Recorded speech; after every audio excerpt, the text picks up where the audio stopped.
Good football Sunday morning. Thank you for waking up to the pregame. I am Shawn Xavier, along with my co-host, the storyteller. I got Earl here with me, and Eric should be joining us, man. It's the Hot Seat Podcast presents Football Talk. And, of course, we thank you for joining us each and every football Sunday where we come to you live with our unfiltered conversation, football-wise, of course, our picks, our insight, everything in between, man. There's no better place to be. And, of course, as always, make sure that you follow us on Instagram and Facebook at the Hot Seat Podcast. And always, if you guys haven't already, make sure you check out the actual podcast itself. Every week, new content, new episodes, new guests, everything else in between. And wherever you're watching us at right now, we're streaming live on YouTube and Twitch TV, as well as Facebook if you follow us there, man. It's the Hot Seat and Football Talk. Good morning. Morning, man. How you feeling, man? I'm feeling good, man. A little sluggish, but I'm all right. Had the family down for the weekend here. Okay. So did some cooking out and stuff, and then the fire pit came in yesterday. So gotta love it. Get that going. So we ready. We ready. I was out there watching college football. Now, it's that time of year now, man. It's the seed. I think now the weather has kind of settled in now, and it's ready. So much like I cut my grass yesterday. Of course, I'm still cutting grass. Cut my grass yesterday. It had been a few weeks between vacation and everything else because now, as you are doing, now we're prepping for the outdoor stuff. So cut the front, did my fall drop. Make sure I'm looking good for the spring. Backyard looking good, and it's still really, really green and lush. Still got the hammocks out there. Now I'm gonna put the fire pit out there.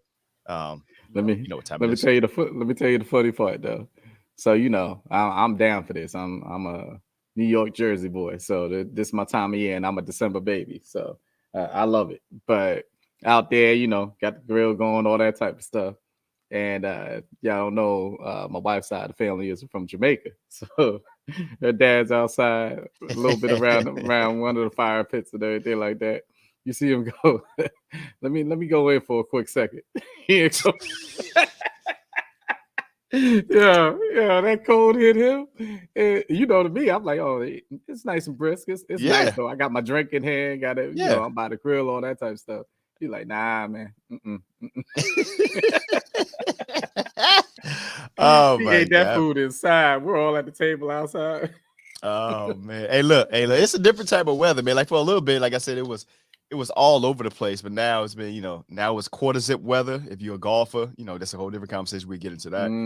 But now this is the time of year, football games. I was at my son's football game week before last, and he had a senior night, and it was great. We walked him down and everything else. I didn't get them this Friday night, but then now I believe they're going to be starting the playoffs starting next week, and I know it's going to be brisk out that junk though.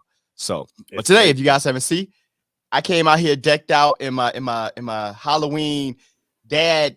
I don't even know Dadcula, if you want to call it. It's a Dracula. It's for the PJs, man. That's what I did.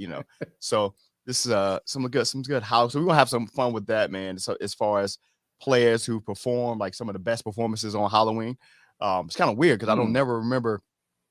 I know later on today we're gonna do some trunk or treat stuff, but that's neither here nor there on that. So, but in any case, man, let's get into some football. Earl, you with us yet? Okay, he might be in a minute.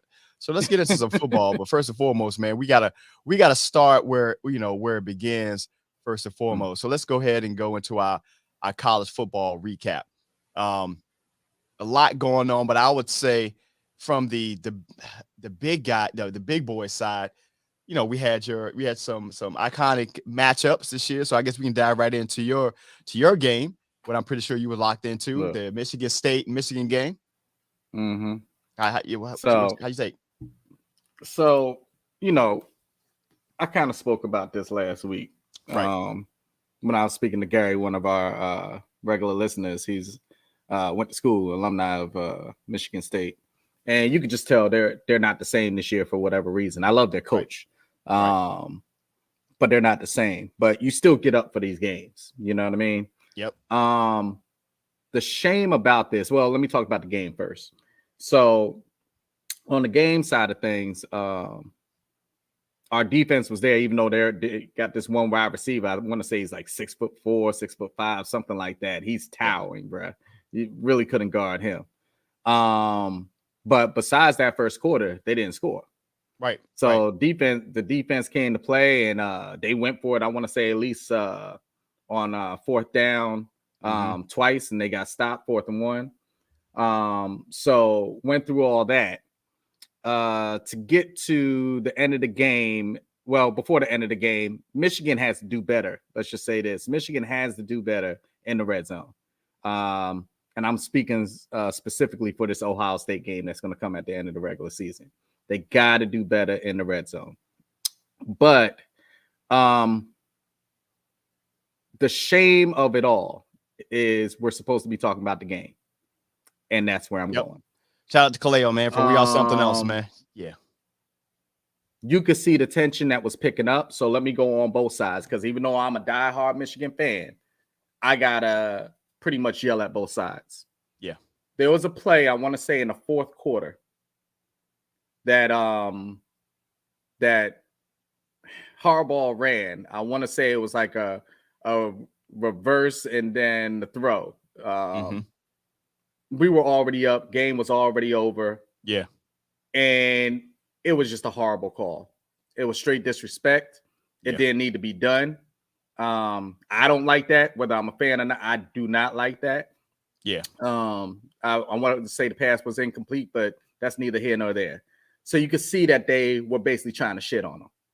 You know what I mean? And there was no point to it. You know how they tell you to run up the scores kind of in the way in college football, but it was an ignorant play, just like you said, Gary. So you could see it start to build up. But then after the game, the coaches couldn't even come together and shake hands because Harbaugh's over there trying to pull his players off of the other team and stuff like that. So it gets to off the field in the tunnels and everything. And if you've seen the video, I know there's at least one video of, honestly, one of our players getting jumped. There's at least 10 players around this one player. And they said that happened to 2 players. The one player, I think, has like a broken nose or something like that. Right. I don't know what happened to the other player. But it's just, you got to have control of your team. But I'm telling you, it started at that play. Yeah. Because I felt disrespected at that play.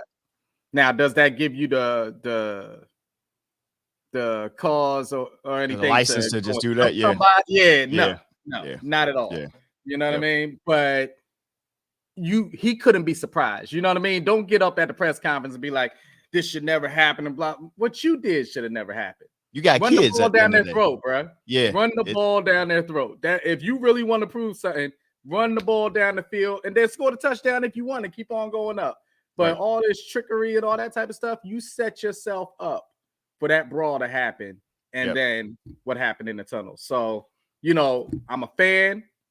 Gary, I know that's your team. You're a fan, but nobody wants to see that. Yeah. Nobody wants to see that. And it was ugly, man. I saw it, man. And I was like, and all I could think about just is going back on my years of coaching. That's something you never want to try to show up the other team, because this is not pro sports. These at the end of the day, these are kids. Like, you got like the oldest player usually on a college football roster, maybe, there's some outliers who's been like 24, 25, maybe something like that. But most of these guys are teens, each one 18, 19, 20, they're kids. And that being the case, that's why that's why it's a big thing when people are like, well, you should be able to leave out of college early and then go into, to the NFL. I'm like, nah, because, in college, you're still playing against the best kids in the country. Once you get to the NFL, you playing against the best grown men in the world. But that being the case, man, like when you do something like that, you set yourself up for it. And I go back to the second game of the season when I told you I was at my son's high school football game and their team was getting blown out. And as I'm watching the game and I'm sitting here, and I remember sitting next to my missus, and I was like, this is just not a good energy, because now these kids, they starting to get emotional and they get embarrassed. They're in front of everybody. You got to go back to school the next day or whatever case may be. And what happened? A big ass brawl several brawls broke out. And we end up having this melee and all this other craziness happening. So was people's running out. That's what I told y'all about.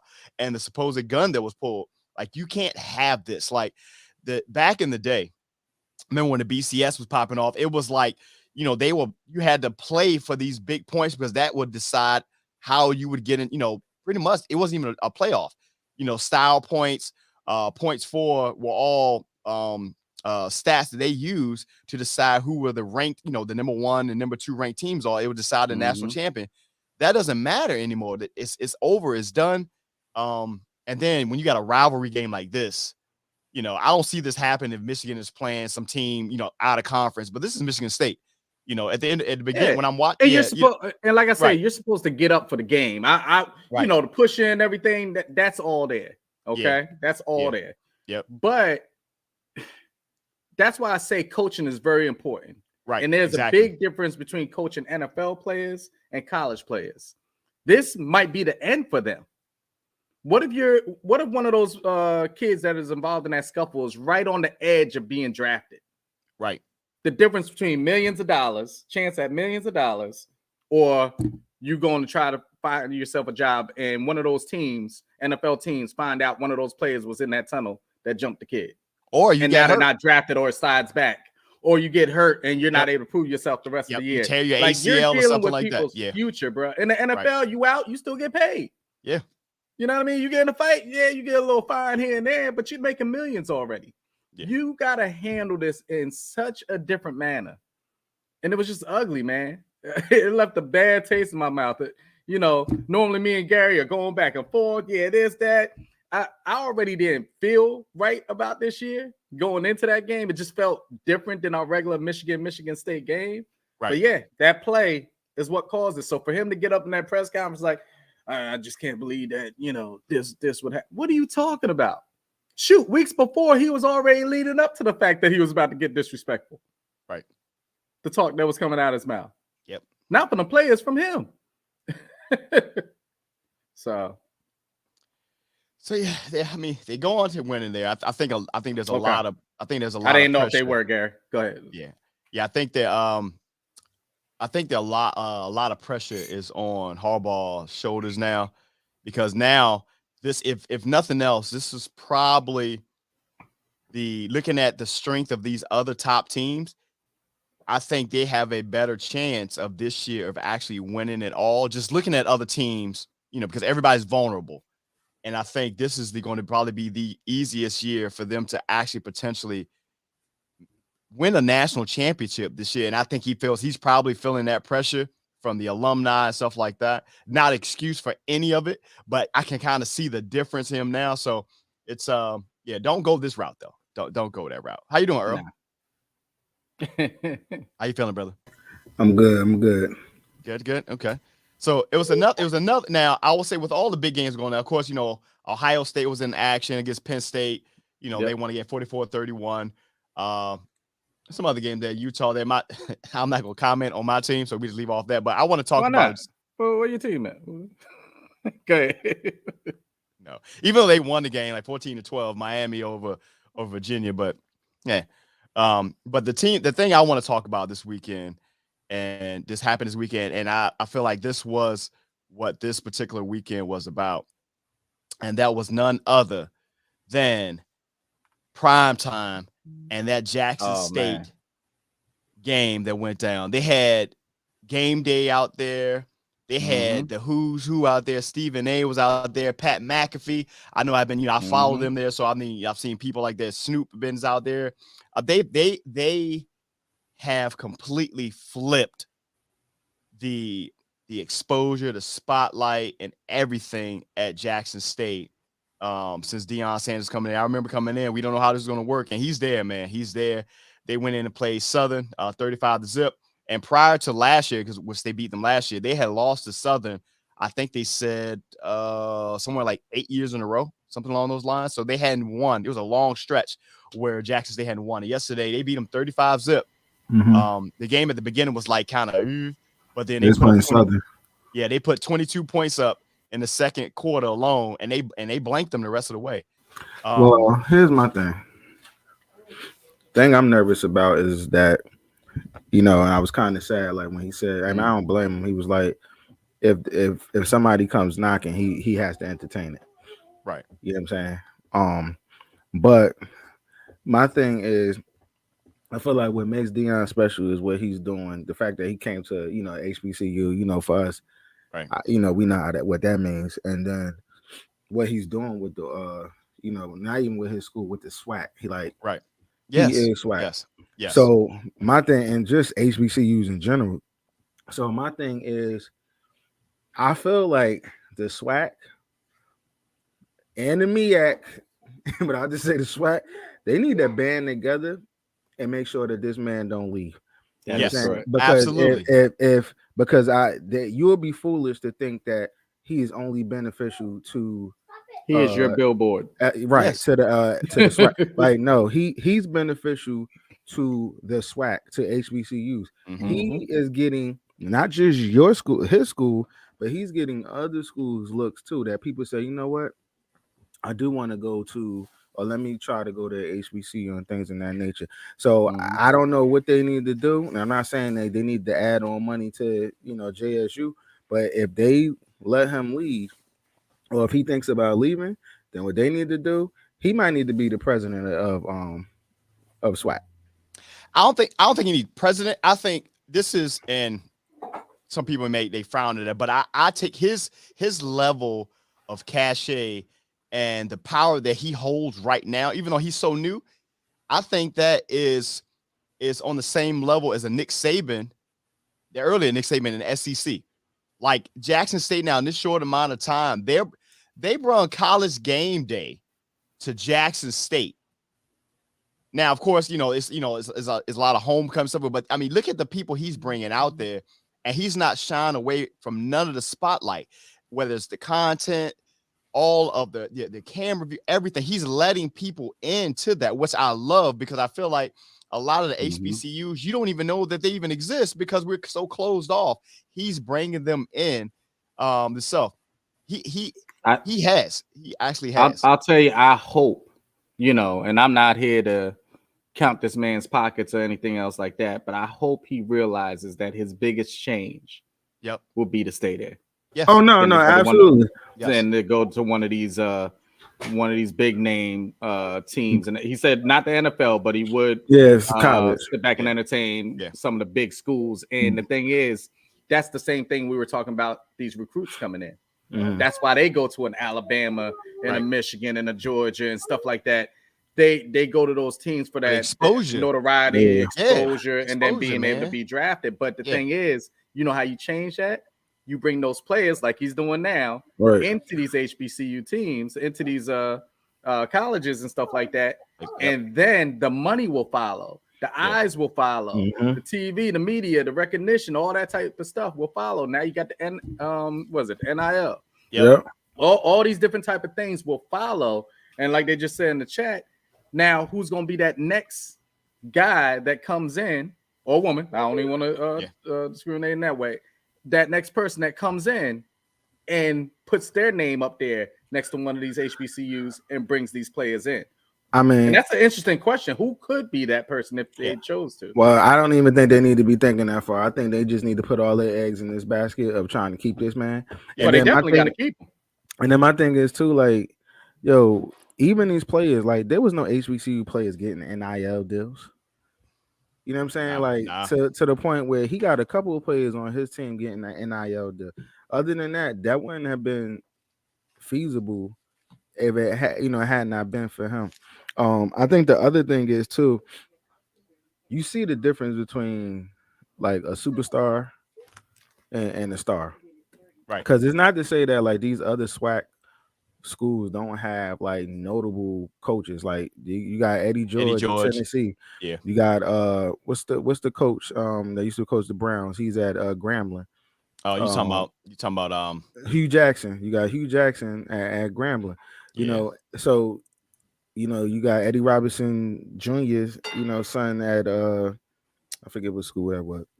So you got notable players. I mean, notable people, coaches. But at the end of the day, what you don't have is the superstar is Dion. Like, people are coming out to see him.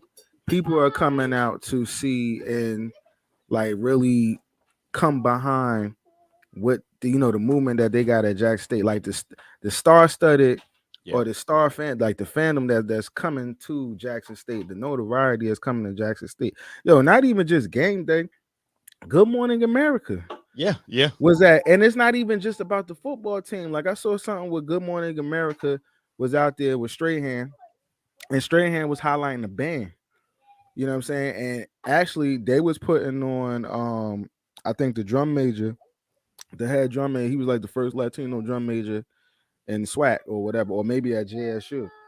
You know, and this was, hey, they flew his mother and them out, and then within all of that, they got this thing called like the Gap Fund, and this is how they pay the band members, I guess, like to cover their tuition. Somebody donated $100,000 to them, so it's like, but this is the Dion effect.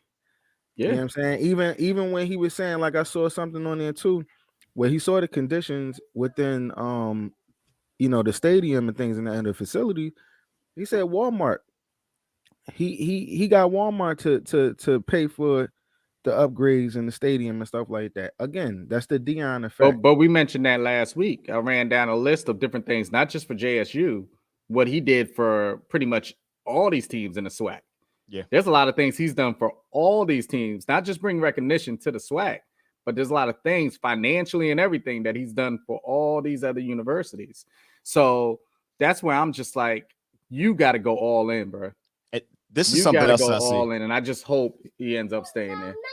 Two things. So I don't want to see him, and I don't want to see him be nothing but a coach in the SWAC. I don't either, because I feel and I honestly believe if he's taken to another school, or if he's put into one of like the leadership role, like president, something like that, now you no longer have his face out there.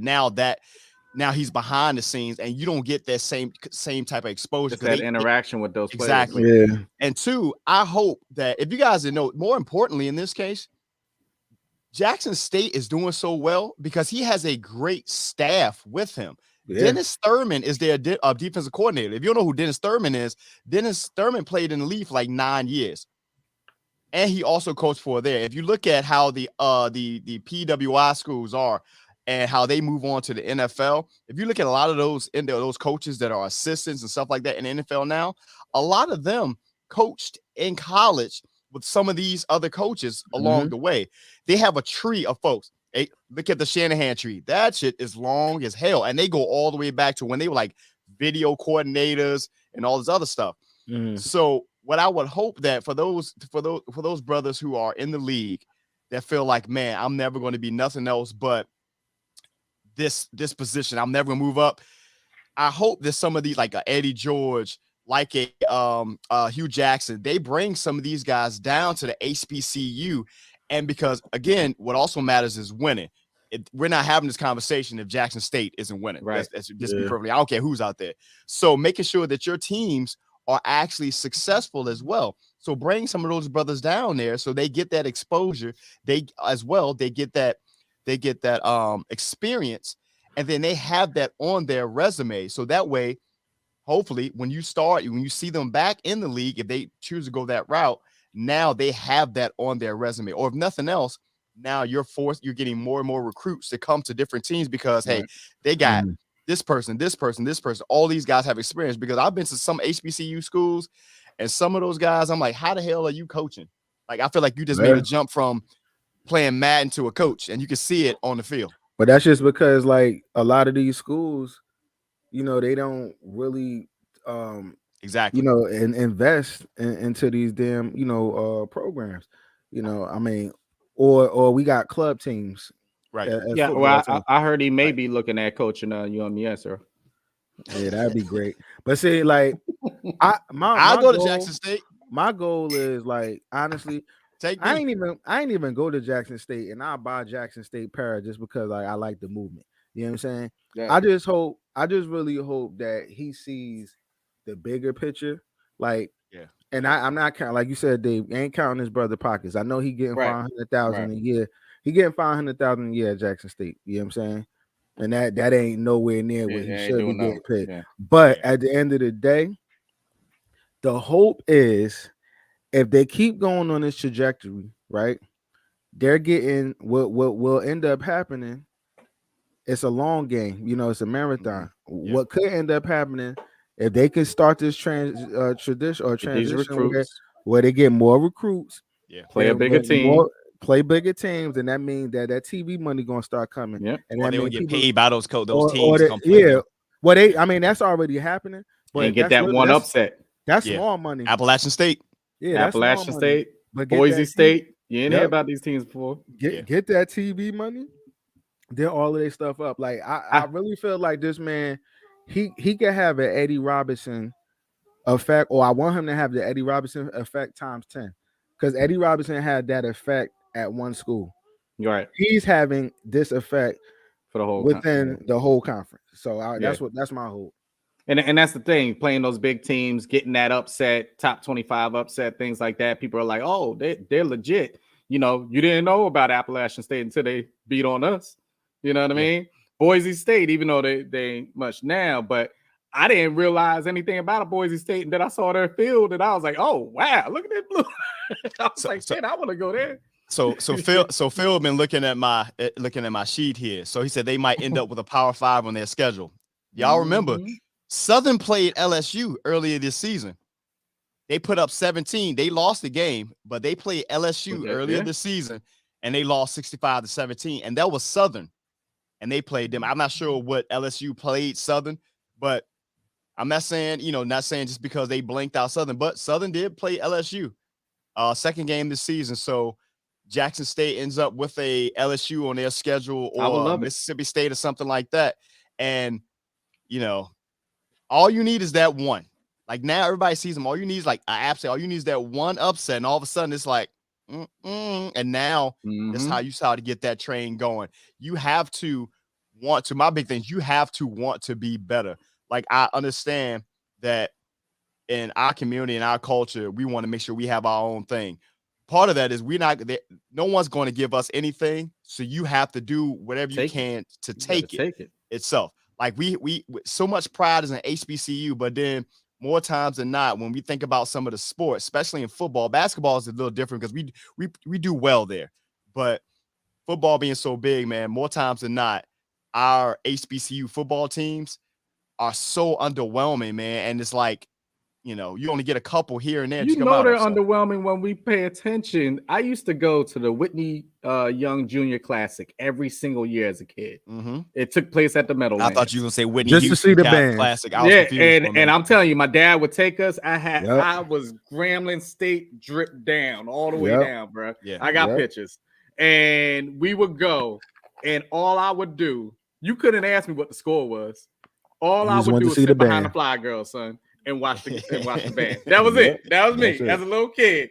You see them start dum, dum, dum, dum, dum, dum, and then you see the one girl get up, and you like, oh, and that was it. That was my experience the whole time. The whole time. Every single year, I look forward to that game. Well, that's one of the reasons why I wanted to go to HBCU. I mean, that different world. But then I used to go to the Giant Stadium. To the Eli Whitney, Classic. I mean, to the point. I mean, they just bought it back because I just went this year, but it was like Howard. It was Howard and Morehouse. Yeah, so it just like nobody wanted to see that show. And the ill thing is like people don't even go to the game. They can come play in Miami, Gary. No, they go to the tailgate to be in a parking lot, be mad Greeks out there, and then everybody rushes in to go to halftime show, and then they come back out. And even the band used to come. The band used to come in the parking lot. You know what I'm saying, or whatever. But like they stopped. They don't do that. But like I agree with Dave. Like we gotta be better. And then even especially too up here, like up north, where they will beat them down. I swear they would beat us. You don't have a lot of you don't have any HBCUs up here. The closest one. The closest one is Tennessee Balls. You see what Eric said, Earl? What you say? Talk about Miami. I was like, they come play Miami, so Miami wouldn't be considered an upset. They probably wouldn't. Actually, you know what? Jackson State will play Miami to come play them. But I'm about to say they might have to pay Jackson State. I mean, Jackson State might have to pay them. That's how trash. They would have to go to Jackson State. They ain't gonna go to. At least they'll fill up the stadium. They'll do that Hard Rock. Shit. Sorry, man. Go ahead. I'm feeling quite ornery this morning. Go ahead, keep going. Man, I forgot my thought because y'all niggas is disrespectful. Nah, they were good in the comments, man. They got us, man. We saw where you were going with it. So Eric is not on Shout here. out to the Whitney Young Jr. Classic, by the way. Yeah, I thought you were about to say Whitney Houston. I was like, wait a minute, she had a classic. A Whitney Houston She does have a movie coming out though, but go ahead. We'll talk about that on the podcast. Something else happened. Of course, Eric, I know he is reveling in all this Tennessee volunteer. First of all, I'll say their uniforms was dope. It's that colorway was dope. But I watched Tennessee play, and man, oh man, like the game was great. But that one hit, if you guys saw the hit when they played against Kentucky, and the corner, like it was like one of those perfect timing. Like it was, you cannot teach a tackle any better. Corner, they throwing like this little, it's like a little flat route type thing he was throwing. And as the ball get the same amount of time, the Tennessee player hit him and completely detached him from the ball. And then the Tennessee varsity defender actually picked it and was running it back with interception. They didn't get the touchdown, but that team is on point. Everybody talks about that offense, but that defense is legit too. Yeah. So it's but I will say this though, they got to work on that pass defense. They got almost the worst pass defense in the league. They like rank 100 and that's how you know it's a lot of college teams like 130. Kentucky to 6. Yeah, absolutely. But they did. It was a great day, man. It was those are two games I looked at. You had the backyard the backyard cocktail party. That's Georgia and Florida going out 42-40. I'm not sure what happened to Notre Dame, but I know that brother up there, his days are numbered. They lost to Syracuse. Actually, they won the game. I'm sorry, 41-24. But even yeah. I feel like they should no longer rank Oklahoma games because number 9 Oklahoma teams, because Oklahoma, remember, they were good, and then all of a sudden they dropped. Oklahoma State, number 9, they got blanked by Kansas State, 48-0. Bad. Wake Forest lost 48-21. They lost to Lamar Jackson's alma mater, Louisville. UCF over Cincinnati. USC won. They're gonna be a sneaky, scary team. If they can get some more teams to lose, they can make it into that top 5 or top 5, maybe top 4. USC won. Is Hooker from Tennessee? Malik Hooker? Malik Hooker? There we go. Is he a lock right now for the Heisman? If you don't mess up? I don't know. I mean, you know what? I hadn't even been paying attention to the Heisman race, to be honest. Yeah, true. Very, very true. True. I don't know. Like, I don't even know who should we be looking at for the Heisman race, really. Because I feel like the attention hasn't been there, or maybe I just haven't been watching enough. I don't know. I'll say Malik Hooker is the only one that really stands out to me. I don't think, I think CJ Stroud low key is, but I'm not seeing, there's no person this year. Like, you remember previous years when we had like that guy that you knew they were talking about him. Maybe they'll start heat up now since we're in week 8 or week 9 of them. But I think Hooker's better than Stroud. Yeah, and that's not me hating on Ohio State. Just yeah. I guess we'll see how that goes, man. So of course, from the college football ranks, we got to go directly into where they all are yearning to get to. Yearning. I said yearning. Okay. They're eventually trying to get to, and that is into the NFL. So let's first talk about our Thursday night football recap. If you guys watched that Thursday night game, we were all wrong on that pick. I believe we all picked the Pats to win that game. I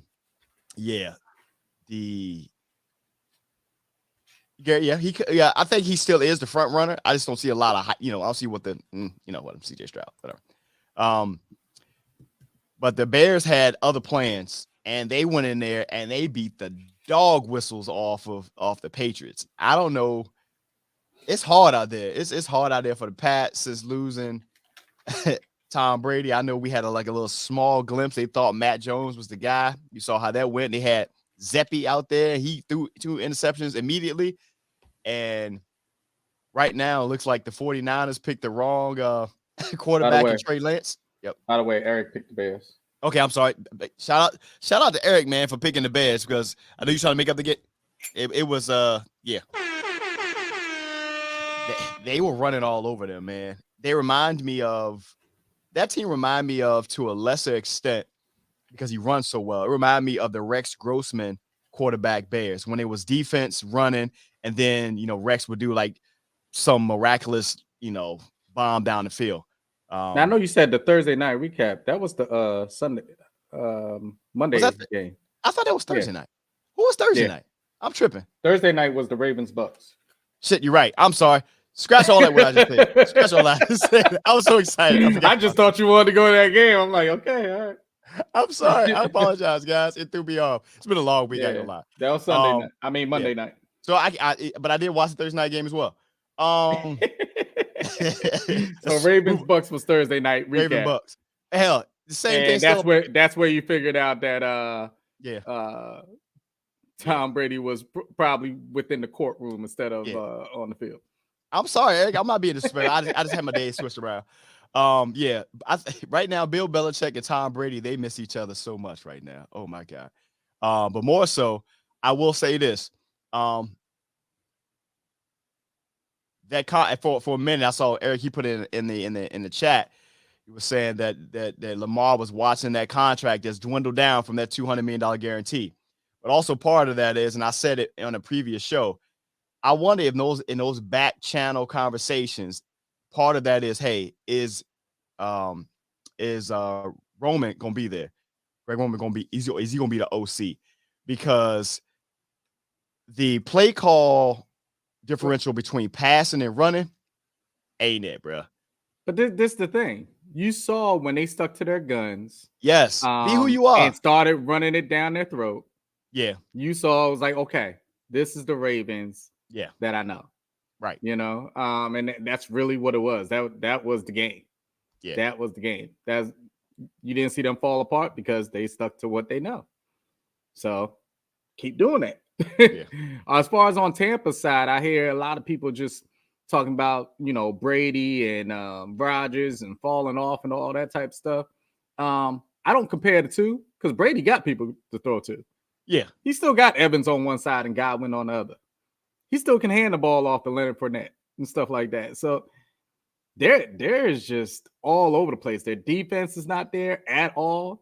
I was watching numerous plays where what's his name? That's the middle linebacker there, Bush. Yeah, I want to say that's he just couldn't get right. Like he was so slow on the reaction. I don't know. It's not even just one side that's messed up on Tampa Bay. Everything is messed up on Tampa Bay. Because he's going through his divorce. That's why. But that's what I'm saying. It's not even just the offensive side. The defensive side is horrible too. I don't know what's going on in that locker room. Yeah, he's definitely not there. Let's just be real. He's definitely not there.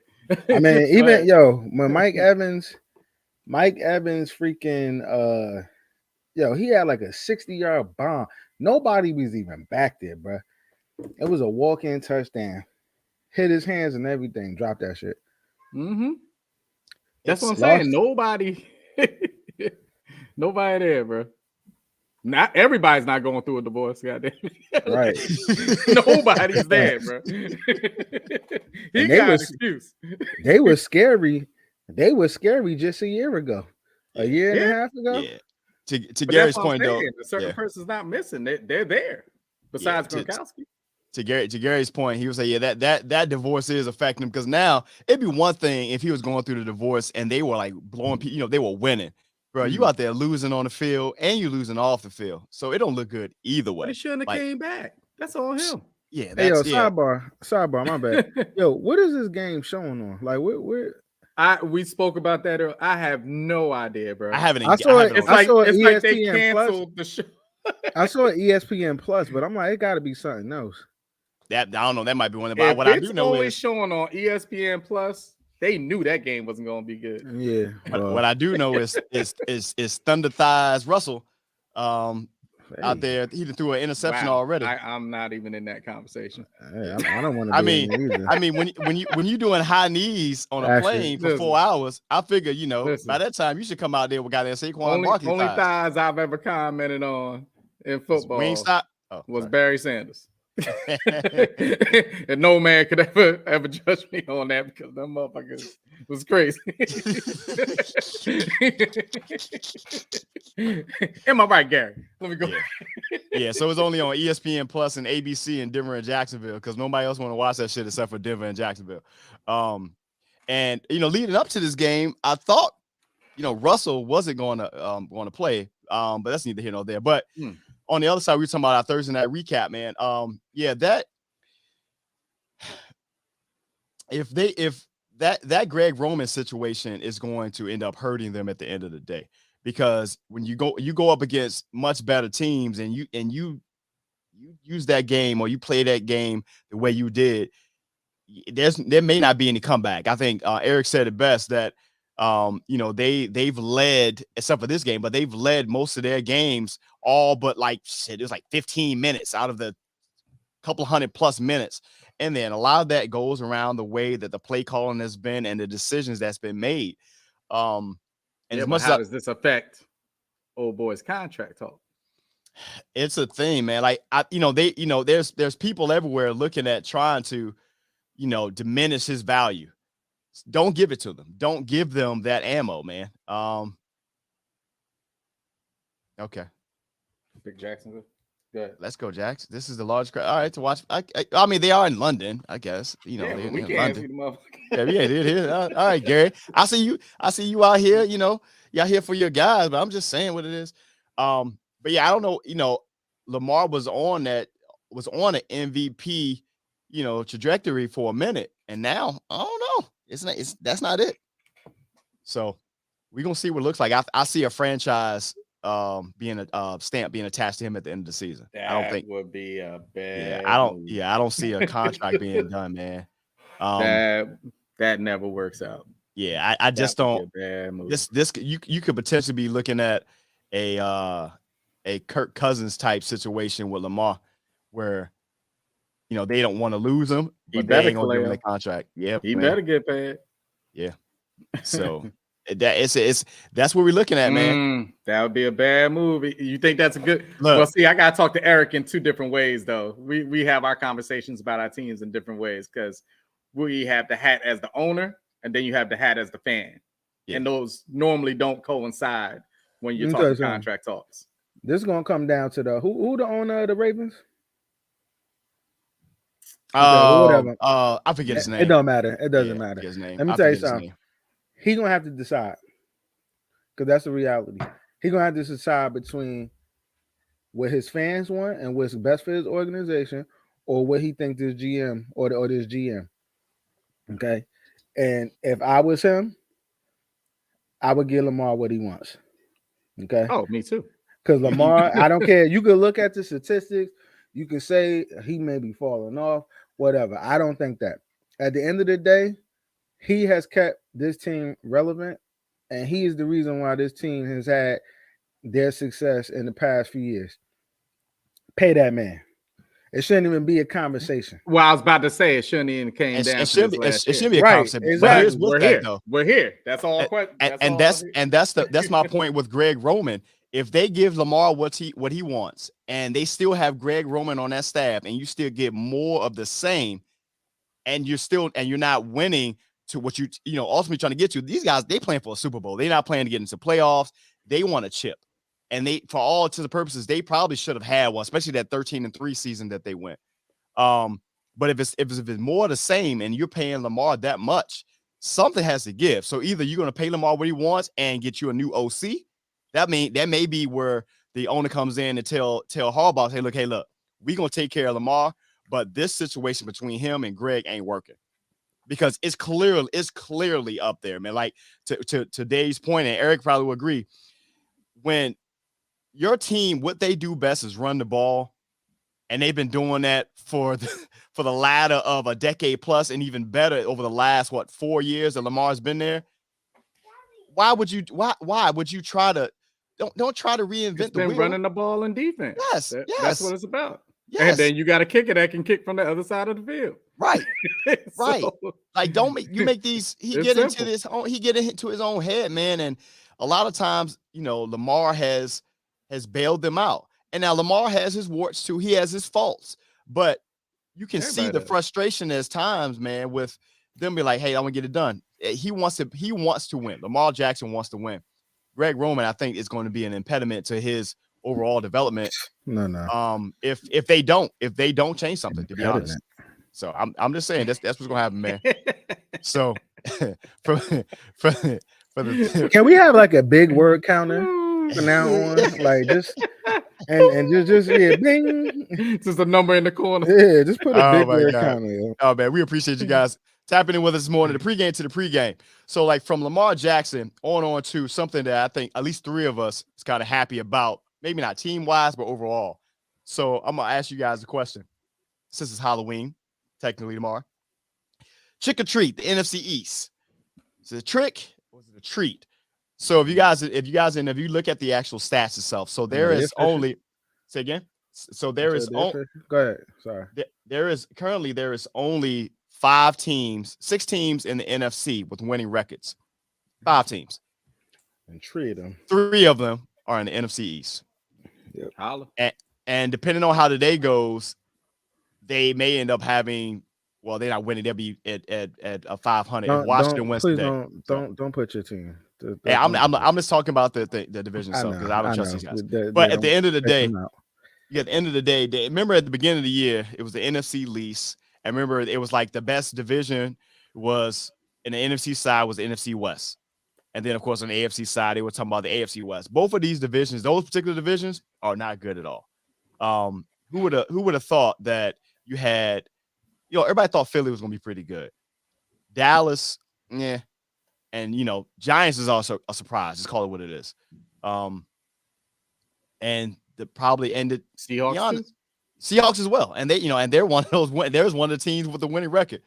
After all these other moves, you see, microwave Russ out there giving the ball over to Jacksonville. It's 10-zip now, as you can see. But what you guys say, man? Trick or treat, NFC East, man. We get 3 teams into the playoffs, y'all think, or no? I do. I see 3 in there. Earl and I were speaking about this offline. I honestly see the Giants, and this is not just the fans speaking, just go down the schedule. Barring injury, anywhere from 10 to 12 wins. Now, mind you, I'm not going back on what I said in the very beginning of the year before they played any game. I had them at 7, maybe 8 wins. So they've definitely put a shock factor to me. Yeah. But yeah, I see them there. Of course, I see Philly there, and I see the Cowboys there. Yeah. When you go down, if we're looking at these standings in the NFC, the only other ones, of course, you're going to have your winner of the North, right, which I think is going to be the Vikings. Right. I don't think the Packers are going to heavily pick it up. I don't think they're going to make the playoffs. And it's 3, right? Isn't it 3 wild card teams? I think that's what we looked at, right? Yeah. So, so if we're looking at 3, you're going to answer that question in a minute. I will. One is definitely going to be there. I mean, yeah, the other ones got losing records. I don't see it. Go ahead. So, Jamie Foxx. Facts, Gary. Facts. That line be like, bro, look, Melvin Gordon. I think it was Melvin Gordon already wanted to swing. Like he ready to swing on him.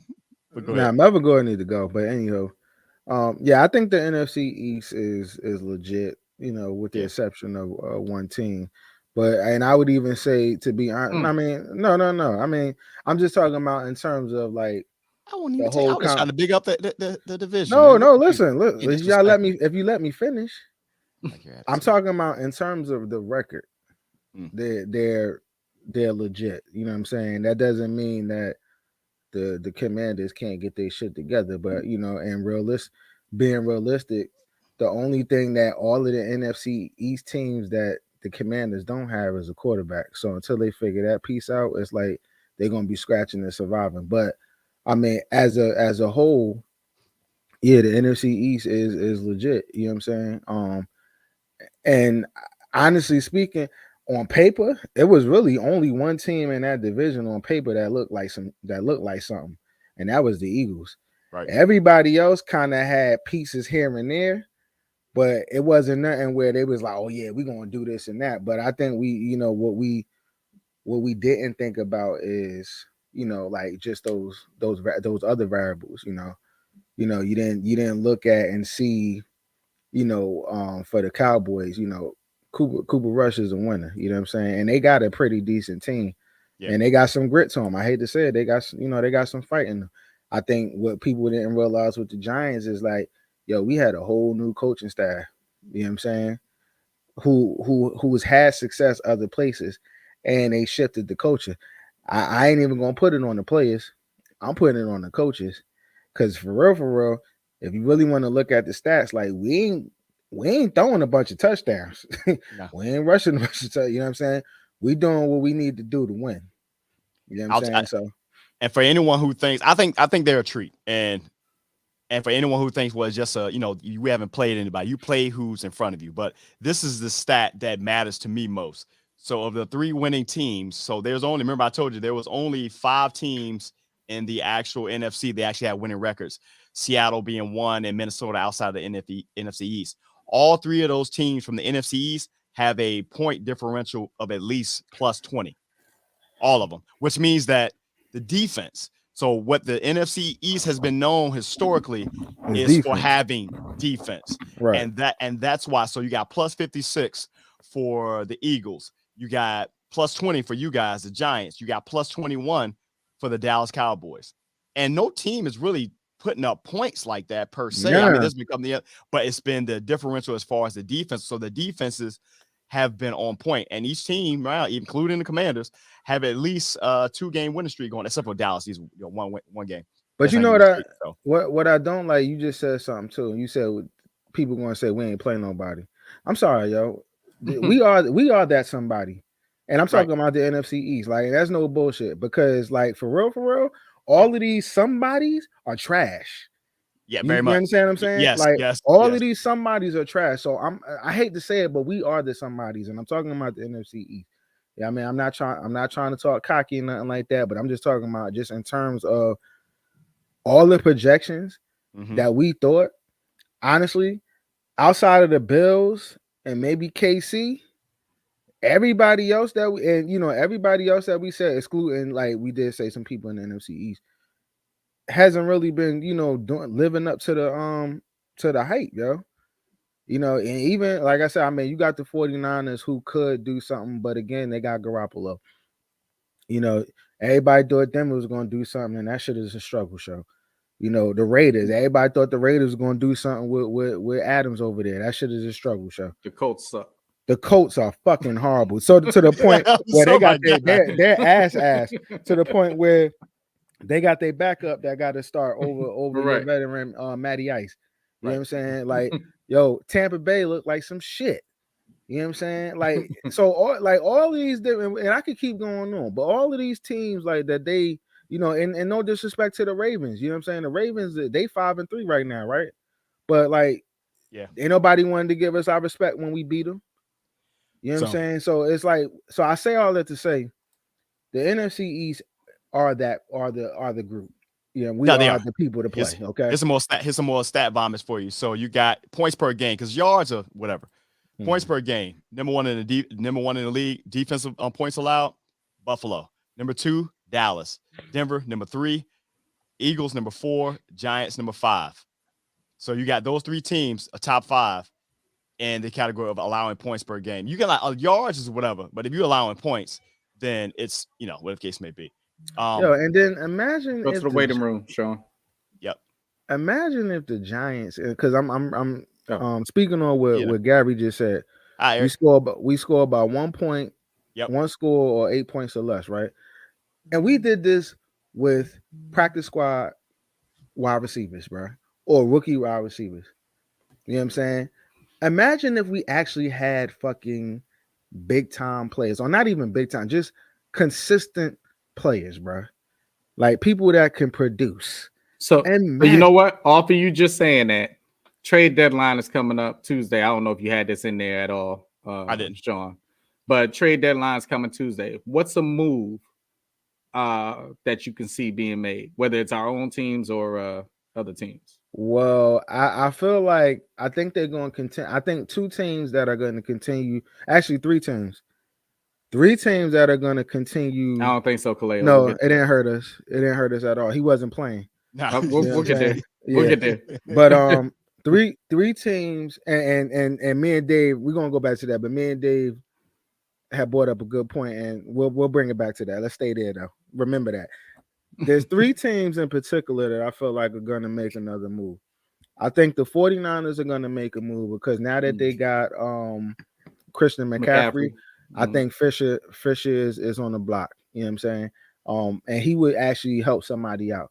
I also think I thought that would have been a good cheap move, but that for the Jets, but actually they made out with Robinson. The other thing is, and I'm gonna throw another team in. I'm gonna say the Browns. I think Kareem Hunt might be out of there and to be honest with you, I think it might save the rest of his career because like he should be starting somewhere. And he'll be getting off right now, but he's like just kind of behind that, waiting in the wing behind Chubbs, and it's like he's gonna be there just dwindling. He's missing out on the bat. I would say the other team. I had the other 2 teams. Oh, the other 2 teams would be I want to say Denver. I think it's a fire sale right now because I think at this point Denver is probably about to break that whole shit up. And I really feel like at the end of this year, I really feel like at the end of this year, I think they're gonna have to have a real conversation about Russell Wilson. What conversation? No. He's already paid. No. I know he's paid already, but I'm just talking about just in terms of like, do they need to start thinking about what his backup is looking like? You know what I'm saying? I know they can't do nothing with him contract wise. But that doesn't mean that they can't draft a quarterback that just in case, like, we might have to sit your ass down. But I do feel like after that amount of money, man, I do think Chubb is out of there. And then I do think I wouldn't be surprised if Judy is out of there. And then finally, I would say, just continuing with the Panthers, I think it's a couple of more people that they're trying to move. I think Moore might be out, and then I also think they might have a defensive player that might get up out of there too. Interesting. True. Yeah, absolutely. True. They did. Interesting. Absolutely. So to Earl's point, they the Browns actually sat there and said that they plan to move Hunt. They're gonna, because originally he wanted to be moved before the season started, and they told him that they denied it, but they came on officially said that they do plan on moving him and they're going to honor his request to send him somewhere else, which I'm pretty sure that's upsetting to the Jets right now because he was the Jets' #1 target, you know, and they settled, with Jacksonville because they couldn't get Hunt. So I know they're not happy about that.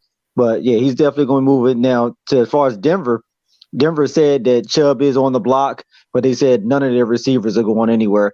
And I kind of understand that because you did pay and you did invest all this money into Russell. So you don't really want to get rid of those young receivers, and then all of a sudden you just stuck with just Russell, and he's in the situation that Aaron Rodgers is in where, he doesn't really have anybody reliable to throw it to. Right. So I don't think Denver's going to move any of those receivers, but they are trying to move Chubb. But why not? But so then if that's the case, right? And I don't know how they would swing it, but what's the one thing that Denver really needs that they don't have? Honestly, without a running back, because Melvin Gordon keeps fumbling, I would try to get with Cleveland. I would try to move Chubb for Hunt. Exactly. Or I would try to go and get Fisher. You know what I'm saying? Because like even their backup, like Gordon is trash. I'm sorry, it is what after he cut his dreads or whatever the fuck he had going on up there, like he was done. But then you got Murray. You got Murray back there, and Murray is not he's not a first, the #1 running back. Like he's not that person. He's a good #2. You know what I'm saying? But I would honestly, if I was them, I would make a move. I would make a move for something. I don't know if they have anything to move, but I would try to make a move for one of those two. And change your coach. That's gonna be the part. That coach, that's gonna be the main thing. They're gonna make a couple of moves, but there's gonna be they got players there. Change your coach. Yeah, don't be surprised if you see somebody the likes of Shawn Payton or whoever's out there right now come out there because they're going to say, hey, can we fix the Cowboys don't get Shawn Payton, they shitted on themselves. And the other thing is, people say what they want. The Broncos probably got like one of the best wide receiving cores in the league, bro. They do. And they Sutton, Judy. And they got Sutton, Judy. They got Hamler. They got what's the other kid? And they had who they had throwing to them last year? They had the tight end that they came in. That tight end, he's thorough. That kid, Hoakley, the Hawks. Right. He's on my fantasy this week. Go ahead. And somehow, in all this, they thought the right quarterback to get was Russell Wilson. He was cheap.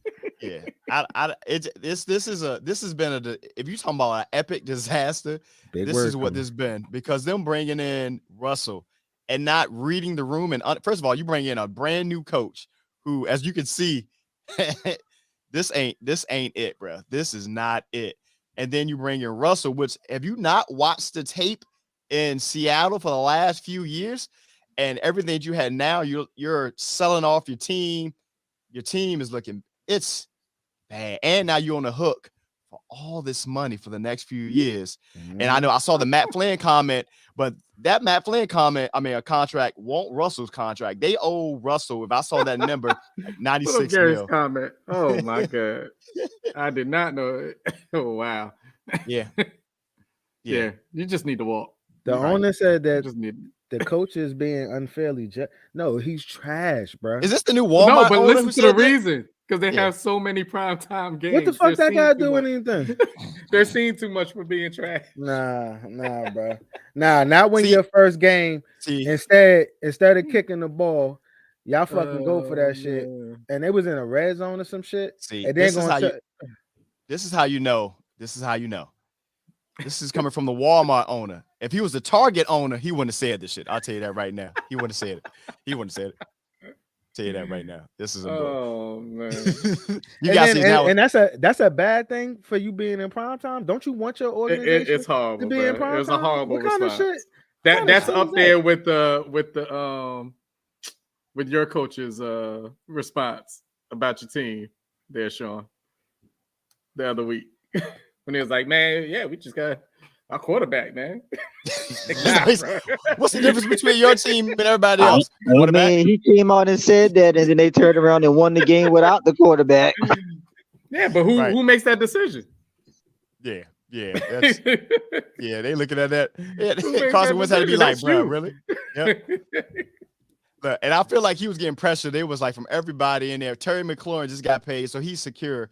And those games he was playing with Carson Wentz, he was looking. You see, he's not a really demonstrative guy. He's real cool, dude. Forget NFL for a second. Who fanhood wise was saying that Carson Wentz was going to be the answer for any team after what he didn't show in Indy?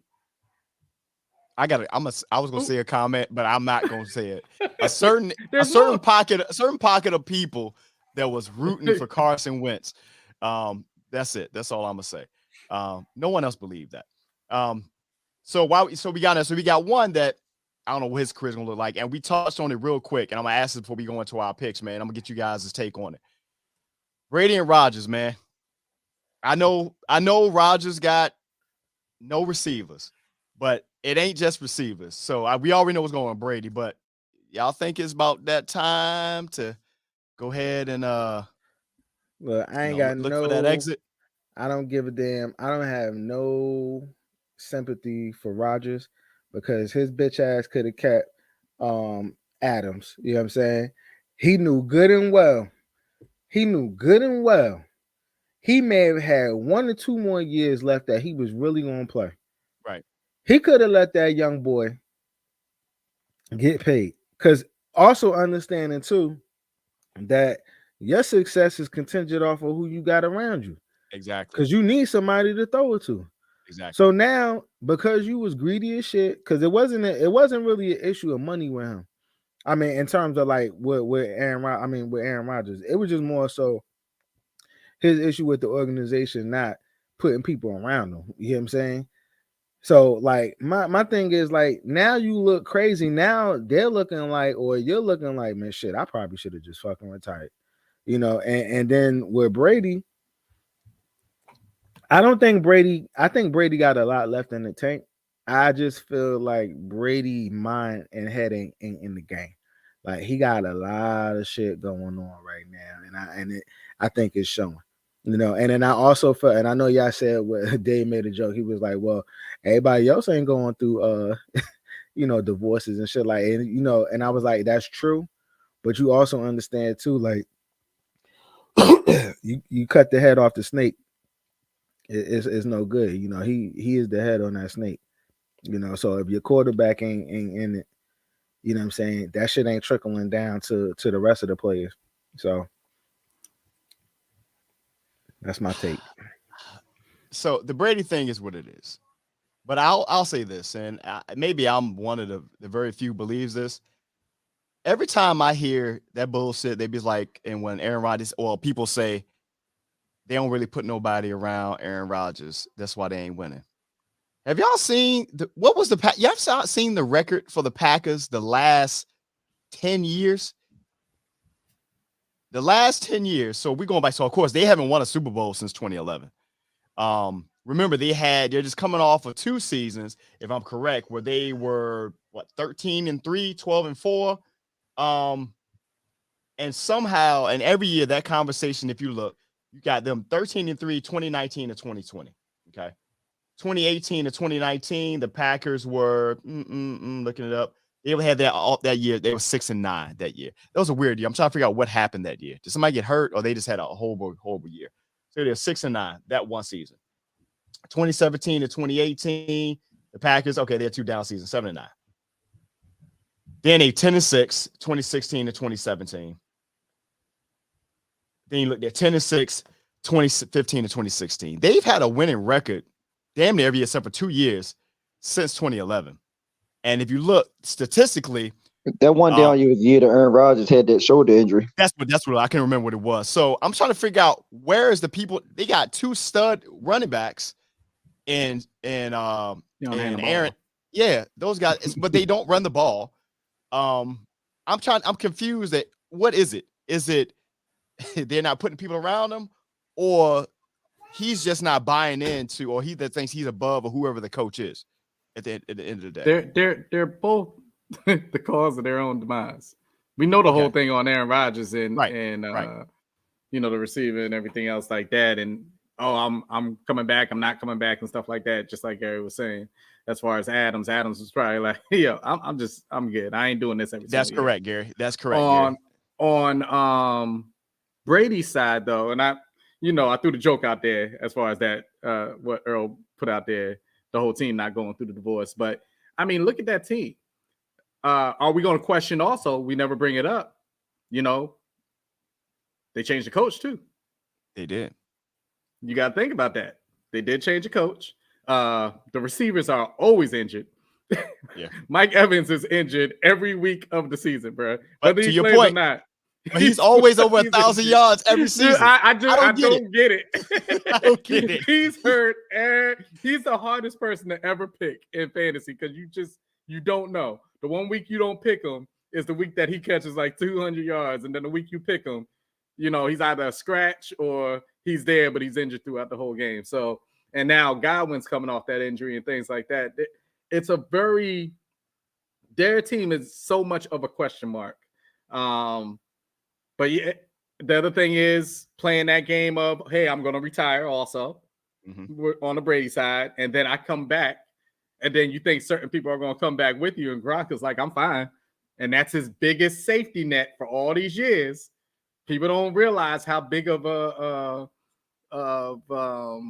role he plays in Brady's success. I know we always compare it to the fact of Belichick, but Gronk is a big reason for that success too. So yeah, I mean, they're both kind of the cause of their own demise to me, whether it's personally on the field, decision making, all those different type of things. So here's a question. So we to bring it up. I'm not sure. I didn't look at what his contract situation looked like.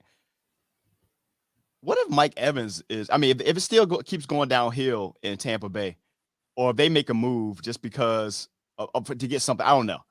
You think they would trade Mike Evans from Tampa Bay? Now, mind you, everything you say, he's injured. He's been in since 2014. He's injured all the time. And I don't know how he still puts up have value. Yeah, he's still he's on his way this season, going into the 10,000 yard club. He's had 1,000 yards every season since he came into the league. Since 2014. and he's hurt. I don't even get it. So, I mean, that being the case, I mean, he had 13 touchdowns in 2020, 14 touchdowns in 2021, 12 in 2016. 5 200-yard games, and then that's I guess maybe because the market he's playing in, I figure if he was playing in a bigger market, if he was playing in New York, LA, hell, even Texas, and one of those guys, you probably, but I don't see move him. I don't know. At this point now, it's going all down anyway. Eric, what's your take on Brady Rodgers, man? Or do you even care? I don't even know. The 12's got to go. Okay, fair enough. That's unique. I didn't even think about that. Yeah, fair enough. Yeah, fair enough. It's now this is probably they're the last two. I would say the last two outside of Matt Ryan, but he's never in there. Regime? Yeah, that old guard of quarterbacks. You got Aaron Rodgers, Tom Brady. You got Matt Ryan. He's on the lower tier, and then Eli's coming back. And then on a much lower tier, but he's not as old as those guys, but his game looks old. You got Russell Wilson. After that, I think you got a bunch of just young people out there, don't we? If I'm correct, I don't think there's any other older. I mean, Gino, but Gino is, Gino ain't really played. Y'all gonna stop disrespecting Gino. Gino said we all we got, baby. He gonna stop disrespecting Gino. We in here, baby. Gino said they wrote me off, but I ain't write them back. That's what they said. Gino said I don't even listen to the haters. I forgot I ain't no Metcalf today too. Yes. Oh my God. Oh, did they decide that? Oh, wait. Before you get out of that talk, because somebody put it in chat and Earl and I were saying it. Go ahead. Oh, yeah. Yes. Can I start real quick? Go ahead. All right. Go ahead. So thank you for bringing that up. Okay. Now, me and Dave had, side conversation about this. I was actually a little kind of taken back. I won't say hurt, but I was taken back by them getting rid of him because I know what you cried. He could be. No, it wasn't that bad. I just know what he could be, and because but what I'm just saying is he ain't really been on the field too much. But I think it was bigger than his talent. I think it was just more so he was a cancer in the locker room. And to be honest with you, with the culture that the Giants have built right now, nobody's big enough. Your talent ain't bigger than what they got going on. You know what I'm saying? And then I also started to feel okay because I had to remind David this. If you think back about maybe 2-3 seasons ago, right? We had a first round draft pick who was a stud in college, DB, last name Baker, if anybody remember him. DeAndre Baker, okay? And if you remember, he kind of had like the same situation that happened with him and Tony. Upside was crazy, but really wasn't really producing, was injured, and then he was also kind of cancerous in the locker room. So, and it's funny because where did he end up going? He went to Kansas City. He played in the Super Bowl, and I think that was the Super Bowl they got their ass whooped. But he played in the Super Bowl, and be honest with you, does anybody know where he's at right now? Yeah. We don't even know. So, and that's not to say like I'm not saying that the same thing's going to happen to Tony, but I think for the Chiefs got a cheaper version of Tyreek Hill. We got some picks. I just hope that he manifests out there because like he was a cancer in the locker room. But go ahead, Dave. I'm going to do a quick take. As far as Tony, he's one of those people that he could prosper over there in Kansas City. Absolutely. For what they need him for. But he's one of those people that I don't feel bad about as far as leaving our team because I don't think he was going to prosper with us. Tony, biggest thing that I remember him for was one game last year when we played the Cowboys and he went off. But then towards the end of the game, he punched the player and then got kicked out and got suspended. That's the biggest thing that you know Tony for. So if that's what we're saying, hey, we lost this guy, I'm fine. He's always injured. How you mess up both of your hamstrings at the same time. I think honestly this was a behind the scenes move. I think he was originally injured, and I think because he wasn't connecting with the coaching staff, and I told Earl this, I think the coaching staff went to him and said, you're going to be injured for a couple more weeks because we don't want you to play. We don't want you to get injured, and we can't trade you. You're going to be traded. You want to be traded. So let's just work together. You're injured. Because if you realize he was questionable all these weeks, and then all of a sudden he was traded, I was like, damn, I mean, I'm no coach or nothing, but I know in Madden, you can't trade a player when they're injured. Yes, injured, right. And I was like, all of a sudden he just got traded. Wasn't he still injured? So I think that was a move in the background, like, hey, you want to go? We want you gone. You're not going to play, period. Right. So you're just going to be questionable all this time. And the thing that rubs me wrong about Tony, and Earl and I were also discussing this, just remember that's the same draft as the Parsons draft. And that's when the Eagles traded up to the 10th pick with the Cowboys to go get Smith. Go get Devontae Smith. And that's who we wanted. So once he got picked, we were the 11th pick. We traded back with the Bears. The Bears came up to 11th pick. That's when they got Fields. And then 12th pick, that's when the Cowboys got Parsons. And I was like, God damn. And I remember sitting back going, man, well, Parsons is out there and there was somebody else out there too. And I was like, well, let's go get him. We traded back and got Tony, that first round pick. Because that's what pops up in my mind. This is what I remember the game you're talking about. That was the game y'all lost. The big game he went off. Y'all lost to the Cowboys. He had 189 yards. Okay, I'm gonna throw this stat at you. Earl, I know you got emotional about it, but this may make you feel even better about him. He has a total for his career. Now, mind you, he's only played in 9 games. 9 games. Year and almost a year and a half. His biggest game was that Dallas game. He had 189 yards. For his career, he only has 420 yards. What are we missing? And they drafted Wan'Dale Robinson, who was the same as him and just shorter. For a first round pick. For a first round pick. Yep. And then the crazy thing is, like, and I'm looking, I told Dave this. I was like, yeah, I follow the Giants, you know what I'm saying? Like, even on IG, you know, because I like to check temperatures. Like, I don't need no sports analyst to kind of tell me what the temperature is my team, because I follow them. They putting all their business. He in the locker room. Yeah, they putting all their business out there. I might as well call him. If you look at the body language and just the action, Sterling got injured a couple weeks ago, right?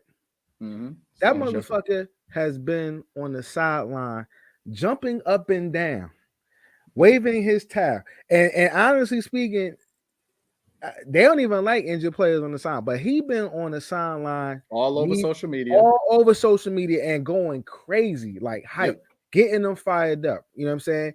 He's somebody who, like, honestly speaking, as soon as he got injured, every Giants fan was like, damn, well, that might be the last time you see him in his jersey. But he wants to be here. So he is somebody that me and Dave was talking about it will restructure his contract just so he can stay here. Because he's not going to get another like crazy contract anywhere else because he's just too injury prone. Like his best bet is to take whatever the Giants is giving him and just take a pay cut. But then you got Kenny Galladay, the $72 million man. Okay. Thanks, Gary. Right. The $72 million that got the nerve to be complaining about targets. And then when he gets balls thrown at him, he don't catch them. They hit his hands and they fall out. And you can see on his IG, he kind of like for self. I hate these players that be throwing out these fucking rap quotes and shit, thinking they saying some profound shit. But they for themselves. Like when the team win, they ain't out there saying like, yo, good shit. Yo, we 7-1, baby. Like, ain't none of that. It's these motherfuckers trying to quote the baby or little baby or some shit, thinking they saying some profound shit, but they only out there for themselves. That Gary, look, ain't nothing good gonna come. I'll say this, man. As a second, I don't know how this became a Giants show. Also, as a secondary Giants fan, man, I was thinking the same thing. Yeah, but I'll end it here before we go on our picks. As a secondary, y'all have Gettleman. Y'all have Gettleman to thank for this. Don't do it. Yeah, because I'll tell you this one, because that trade from the jump was bad. Because remind you, before he came to the Giants, he only played 5 games that previous season in Detroit because he was injured. And so, you know, but again, they got to stop. And this is what I hate. Like, and this is not even just with the Giants. Whenever GMs know when they're on their last leg, And typically, what do they do when they're on their last leg? They try to buy their way out of their problem. And then what ends up happening when they buy their way out of the fucking problem, who ends up taking the brunt of that? The fucking organization. Because then what happens is they get rid of the GM, which they should have fucking did before. They let this motherfucker spend money. You're upset right now. No, I am. Because then what happens is somebody else got to come in and inherit this bullshit. And then you put in the organization into a deeper hole because you let them spend money on stupid sound like shit. You talking about the government? Nah, I mean, yo, bro. You ain't lying. That's literally how the government works, bro. Around. It applies. You know what I'm saying? I'm letting everybody out of jail. I'm pardoning everybody. I can't get reelected. Yep, I'm pardoning everybody. The irony of it is the person that doesn't vote that's making these complaints. You fucking right. You fucking right. Oh my God, man. Don't get Governor Hogan like legalize all that stuff. Don't get me started on that. All right, man. Y'all know what right. Know what right. And now we finally getting our damn betting going through after he leaving out. Like for real. Right. I saw that the other day. I was like, what the hell? Of course, man. We appreciate you guys tapping in with us. We're streaming live right now on YouTube and Twitch TV as the Hot Seat Podcast presents Football Talk. It's the pregame to the pregame, unfiltered all the time, as Earl just so eloquently, just demonstrated just now. So before we go into our picks, let's show you some stats real quick, man. So look, man, forget everybody else. Shout out to Eric, man, for having a hell of a week, bro. That's what I'm talking about. He went 11-3. That Bears pick. Yeah, man. He was out there, man. So 11-3, 56.5 and 49. He didn't want them mofos. It was in 11-3 last week. Damn, Shawn, he done caught up. He did, man. He did, man. He did. So good stuff. Some good picks, man. Really, really, really good picks this week. And then for our guest listeners, man, we had G Fish. We ain't on with us week. He might be in there. He may not, but he went 11-3 as well, man. Good week. And then Gary and Malik just, fell off for the week. But salute the Eric. Gary. Damn, Gary. Oh, shoot. All right. So Eric made up for it, man. Eric came in and said, look, I'm about that life right now. All time, because we about to start talking about you, bro. Oh, shoot. You looking like Shawn in NBA 2K, bro. Oh, shoot. You know what? This is an NFL show. I'm sorry. All right, we talk Madden if we talking anything. He's the worst. So let's go ahead and get into some picks, man. Y'all ready? Yep. And we all know we picked the Jags in this game. So far, it's working out for us because it's 10-7. Yeah. Stand by. I picked the Broncos. Yeah, he picked the Broncos. You Broncos. I'm sorry. I didn't see you playing the Broncos. All right, cool. He's trying to make up another game on us. But you got microwave Russ out there, him and his high knees. So we'll see how it goes. Yeah. Go ahead. He is not invited to nobody barbecue. There we go. So let's see what we got. So after we got that particular game is going on right now. Panthers at Falcons. I don't know what to make of this game. I'll be watching some Falcons games and I'll be forgetting that Marcus Mariota is still in the league. And then they had Tampa Bay the other week and then they end up letting that game over. The Panthers shocked me last week by beating the brakes off of Tampa Bay. All that, and I think their coach, Steve Wilkes, still won't get the opportunity to keep that team as a head coach because the job of interim head coach is only a black coach's job. But in this case, I'm riding with him again, man. I'm going with the Panthers, bro. Right out for the coach. I got the Falcons. I'm going with the Falcons as well. Gary said his wife is, and if you know what I'm talking about Russell Wilson. Sierra. I'm going to Falcons.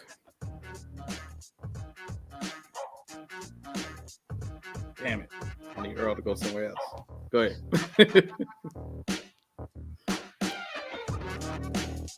Bears at Cowboys.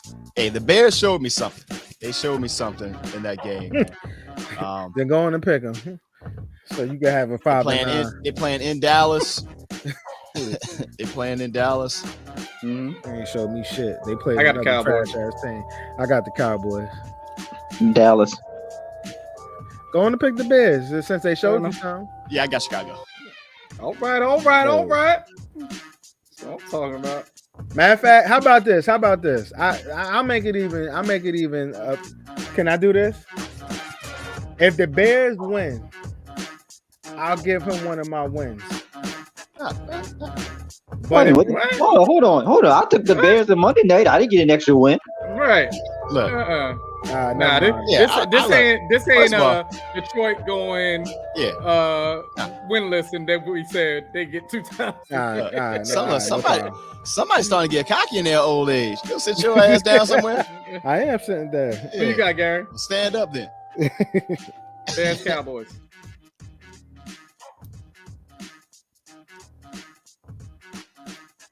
I still think right now the 49ers are thinking we picked the wrong quarterback to show. Took the Bears. Oh, shoot. Gary took the Bears. We're going to see what's going down. We're going to see what happened. They said something about Parsons may be questionable. Yeah, I know. I saw that too. Dolphins at Lions. I got the Dolphins. Yeah, man, I got the Dolphins, man. I've been hanging in there with Detroit thinking, and just as soon as they get their offense right, the defense goes to shit. Yeah, you can't win for losing. Oh my God. I'm so high up on them, man. Nah, I'm going with the Fins. Yeah. Nah, he wasn't Gary. He's not. Like they won't. Earl? I'm sorry, who is it? I can't Dolphins at Lions. Dolphins. Watch this beat the Detroit fuck around and win. I know, right? Right. Mm-hmm. Gary, who you got? My bad. He got Miami. Tua fumbles 1 and throws 2 picks. Lions for the dub. Oh shoot! Watch this be the week. Watch this be the week that Detroit win. He said wishful thinking. So how many games did they win? Who? Detroit? Yeah. I think only one. I think it's only one. They're 1-5. They're better off than they was last year. Yeah, they 1-5. Yeah, they're 1-5. Yeah. I mean, if they do end up having a stinky year, they get a high pick, and they're gonna have to pick some defensive players. But they a gritty team. They're better than what they are giving off. But go ahead. Yeah, but the defense just let them down. Like it was like, damn, everywhere. Yeah, it has. Cardinals at Vikings. Vikings has been a quiet 5-1 all season. I got the Vikings, man. This ain't a primetime game. This ain't a primetime game, is it? I just don't like Murray, so I'm gonna go with the Vikings. Yeah. Damn it. Come on, man. Give me one off. All right. Come on, Earl. Pick some different teams. Hey, man. Who you got, Gary? Gary on a delay, man. Yeah, he is. He must be in there with us. Gary, get your head out your ass. And pick these picks, bro. I mean, that game can't be that interesting. I'll tell you that right now. It's 10-7. Yeah. I know they out there in London. They're like, this is some shit here. It's a struggle versus a struggle. Got me missing my fantasy football picks. Raiders at Saints. Raiders at Saints. 2 very disappointing teams this season. I got the Raiders, man. Evan Ingram's is the leading fucking receiver on that trash ass game. That's how you know that shit bad. Yeah, I got the Raiders. Sheesh.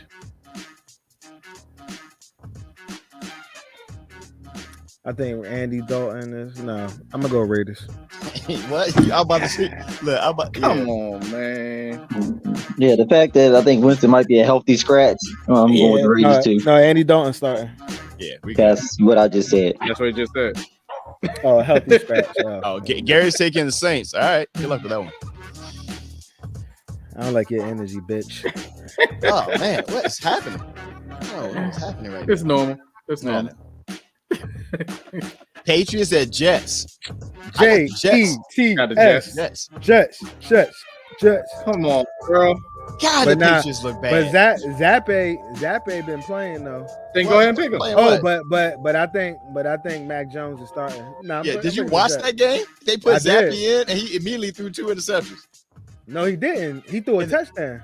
No, he threw one. And then he went out, and then he threw 2 interceptions. I thought. No, bro, that was afterwards. After the touchdown. But he was the reason that they lost that one. Yeah, they lost that game. But he did better than Mac Jones because as soon as they took Mac Jones out, that he did. He came in and he threw a touchdown. Yeah, I mean, and they still got their ass whooped. Eric, who you got? I'm going with the Pats. Oh shoot, Gary. He got Jets. No, he said, but they lost. He said he's taking the Pats. He's taking the Pats.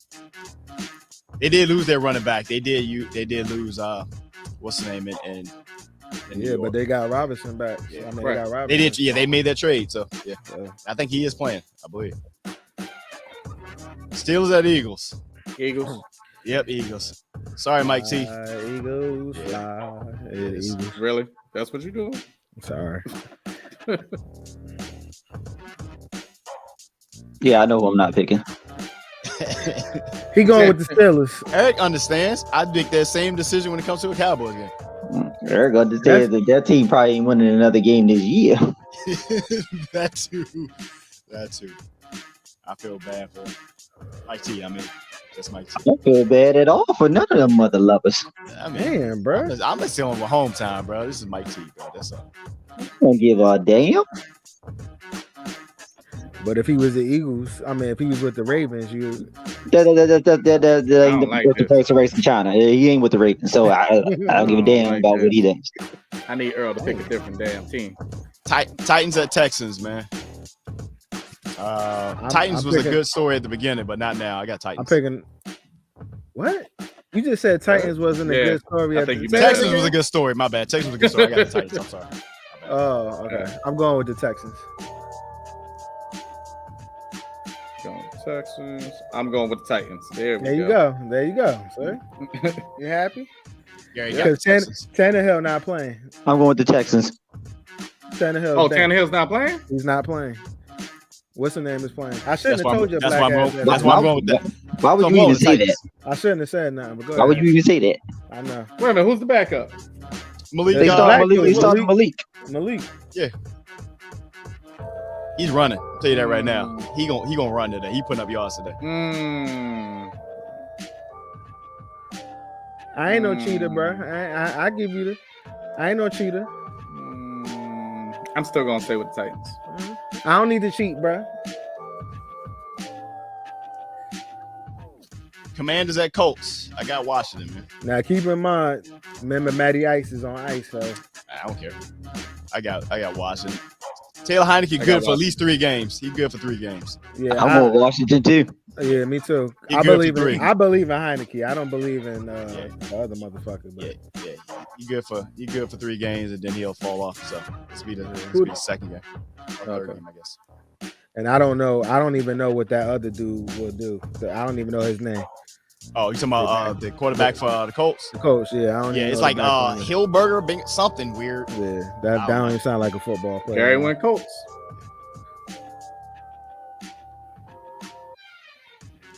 Yeah, when Chase coming back? He's actually no. Oh, that Chase. Sorry. He actually may play today. What? He actually may play today. I hope they don't play him today. I will give him another week, but he actually may play today. All right. Commanders it is. He's been cleared. 49ers at Rams. 49ers. This is a struggle division right here, buddy. I got the 49ers. Except for Seattle. Yeah, I'm going to go 49ers. Damn. Give me one off. Only reason why I ain't picked the Rams because they ain't got no running back. Gary got the Rams. Yeah.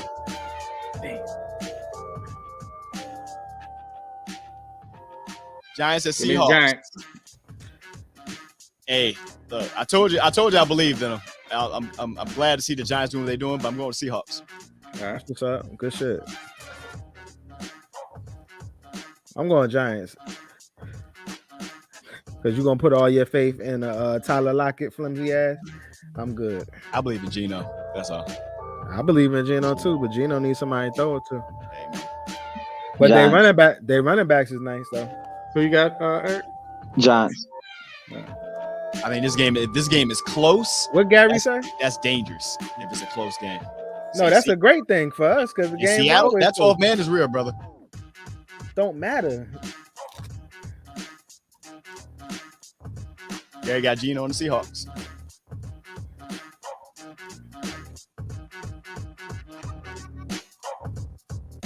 And I'm tired. I done been in mad Seahawks games and we always lose to the motherfuckers. I'm tired of this shit. Packers at Bills. I feel like this might Do we need to pick? Do we need to pick? Bro, I feel like this might be a game that make Aaron Rodgers quit. because I feel like they gonna beat the brakes off of Green. No, Aaron Rodgers seems to think that this is the game that it's get right game. They're gonna turn the season around. Look, he got high hopes. The Von Miller and them gonna tee off on his ass. Hell yeah! And I can see him throwing 2, maybe 3 picks in this game. Shit, he might get injured. About us taking San Francisco. Oh yeah, wow! I definitely got Buffalo. Oh wow! Yeah, for sure. Yeah, I don't think put everybody down for the Bills, man. Let's go to the next one. Browns at Bengals. Cincinnati, man. I said Bengals. What the hell? That's weird. That's all right. Yeah, I got Cincy. I ain't gonna say it, but we shut your ass up. T.I. can speak the big words, but can't spell the big word. Ain't that a bit? Yep, I got Cincy. Yeah, I got. Oh, Cincy.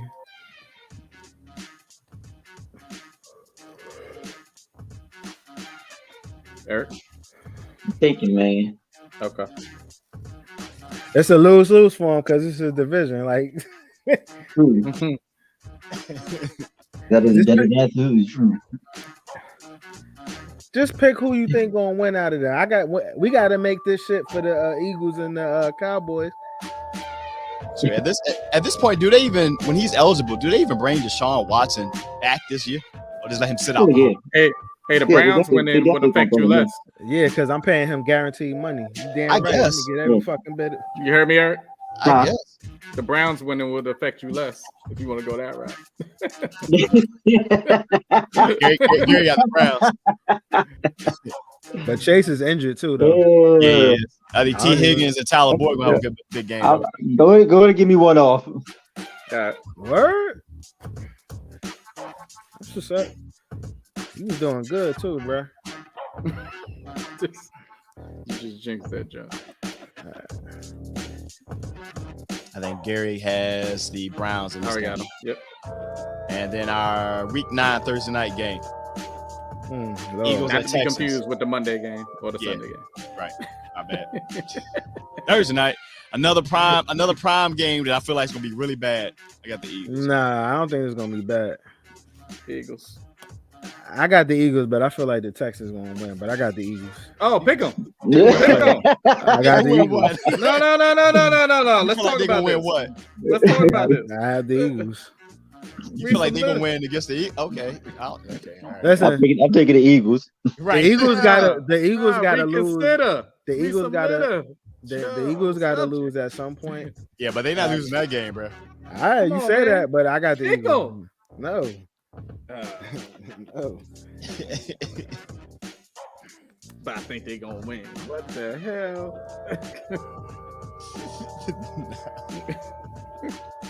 Stuff is that. This is our weekly picks, man.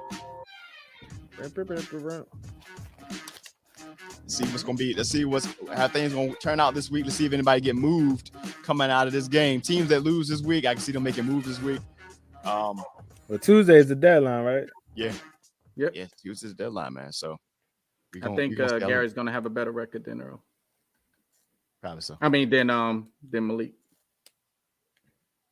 I mean, but that ain't hard to be. I mean, then again, if Gary has a losing record, he technically has a worse record than Malik. I mean, Gary was 5-9 this past week. Did Malik even pick for this pick? He said switch it to the Texans. Can't lose anything at this point. That's what Gary just said. Oh, I already had him for the Texans. I thought that's what he. Lord have mercy. Need to check these picks. Go back. Dave slipping. Oh yeah, maybe you got a losing record. Maybe I go to that, Earl. I don't have a losing record. No, you told me to go back and look at those picks. So maybe take some of your wins away. No, maybe I got more wins. Maybe that. Maybe I got more wins. That's what it is. You know what? Earl ain't in the league. Yeah. No, you know what? Oh, I'm Texans Eagles. So I got you. Yeah. I'm another 5 games ahead. We're gonna see how it's gonna go.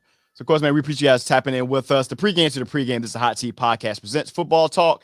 And, of course, if you haven't already, make sure you're tapping in with the Hot Seat Podcast each and every week. We got episode 93 coming up this week, and it will have another special guest. We got Derek Brooks, the comedian, is going to be on with us this week. So make sure you're tapping in right now. Episode 92 is out with none other than Leah Horton of the Messy Buddha. So make sure you guys stream. I've loved the numbers I've seen this week. So continue tapping in with us, man. Soap, man. Absolutely. And of course, we're still approaching our big 100. So that's the big 100.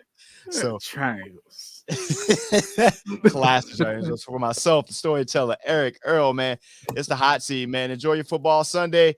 Be safe out there with your kids. Trick or treating tomorrow. If they doing anything today, I know we're doing trunk or treat some today. So have fun, enjoy, man. Trick or treating. Oh my God.